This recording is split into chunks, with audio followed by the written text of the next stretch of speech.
बिस्मिल्लाहिर्रहमानिर्रहीम। अस्सलाम वालेकुम डियर स्टूडेंट्स, आज हमने एक्सरसाइज 1.2 का फर्स्ट क्वेश्चन करना है।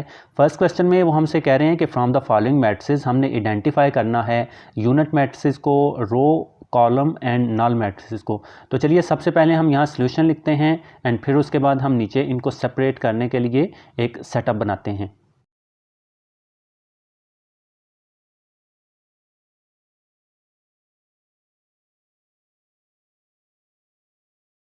तो स्टूडेंट सबसे पहले हमने यूनिट मैट्रिसेस का देखना है कि यूनिट मैट्रिसेस जो हैं ये क्या होते हैं।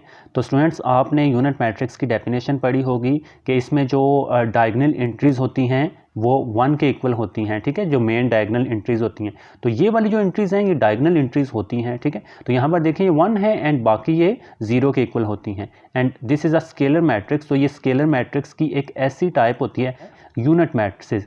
तो ये वो होते हैं जिनकी डायगोनल एंट्रीज 1 के इक्वल हों। जैसे आप यहाँ पर देख सकते हैं ये डायगोनल एंट्रीज हैं, ये 1 के इक्वल हैं एंड बाकी जो हैं वो 0 के इक्वल हैं। तो ये हमारे पास यूनिट मैट्रिक्स होगा। तो इसको हम यहाँ यूनिट मैट्रिक्स में लिख लेंगे। तो ये यूनिट मैट्रिक्स। अच्छा, और अगर हम देखें तो और कोई भी इस तरह का यूनिट मैट्रिक्स नहीं है। अच्छा, नेक्स्ट हम चलते हैं रो मैट्रिक्स की तरफ कि रो मैट्रिक्स क्या होते हैं। तो students row matrix is a matrix which has only 1 row, जिसकी सिर्फ एक ही रो हो, ठीक है।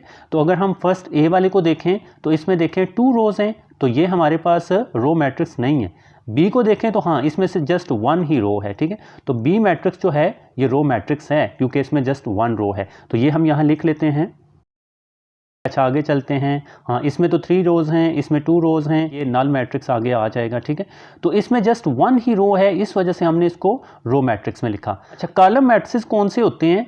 जिसमें जस्ट ओनली 1 कॉलम हो, अ matrix which has only 1 column, ठीक है। तो अगर हम ये सी को देखें तो इसमें आपको जस्ट एक ही कॉलम नज़र आ रहा है, तो सी वाला कॉलम मैट्रिक्स है क्योंकि इसमें जस्ट एक ही कॉलम है। तो इसको हम यहाँ लिखते हैं, ठीक है। अच्छा, और भी स्टूडेंट्स देखते हैं तो ये, जी हाँ, ये एफ देखें स्टूडेंट्स, ये हमारा कॉलम मैट्रिक्स है ना, क्योंकि इसमें सिर्फ एक ही कॉलम है। तो एफ भी कॉलम मैट्रिक्स में आएगा, तो इसको भी हम यहाँ लिख लेते हैं। तो ये स्टूडेंट्स 2 मैट्रिसेस जो हैं ये कॉलम मैट्रिसेस हैं। अच्छा, अब आगे चलते हैं स्टूडेंट्स नल मैट्रिसेस की तरफ। अच्छा, आगे जो नल मैट्रिसेस हैं ये वो मैट्रिसेस होते हैं which has all the entries of 0, जिसकी सारी एंट्रीज जो हैं वो 0 के इक्वल हों। फर्स्ट वाले को देखें तो इसमें देखेंगे ए मैट्रिक्स है, ठीक है, इसकी सारी एंट्रीज इसकी 0 के इक्वल हैं। सो ये हम यहाँ लिखेंगे ए मैट्रिक्स जो है ये नल मैट्रिक्स में आएगा, ठीक।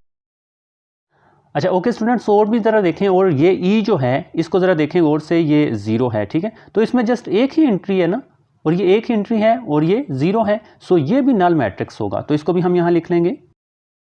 तो ये स्टूडेंट्स इस तरह से हमने इनको सेपरेट कर लिया है।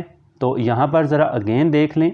अच्छा, ये जो है यूनिट मैट्रिक्स, इसकी जो डायगोनल एंट्रीज होती हैं वो 1 के इक्वल होती हैं एंड बाकी 0 होती हैं, तो ये यूनिट मैट्रिक्स बन जाता है, ये आपने याद रखना है। अच्छा, रो मैट्रिसेस में जस्ट 1 रो होती है, कॉलम मैट्रिसेस में जस्ट 1 कॉलम होते हैं एंड नल मैट्रिसेस में सारी एंट्रीज जो हैं वो 0 के इक्वल होती हैं, ठीक है। यानी कि 0 के अलावा और कोई एलिमेंट इनमें नहीं होगा, सारे एलिमेंट 0 के बराबर होंगे। सो ये स्टूडेंट्स हमने इनको सेपरेट कर लिया। आई होप आपको समझ आ गई होगी। ओके स्टूडेंट्स, मिलते हैं आपसे नेक्स्ट वीडियो में, तब तक के लिए खुदा हाफिज़।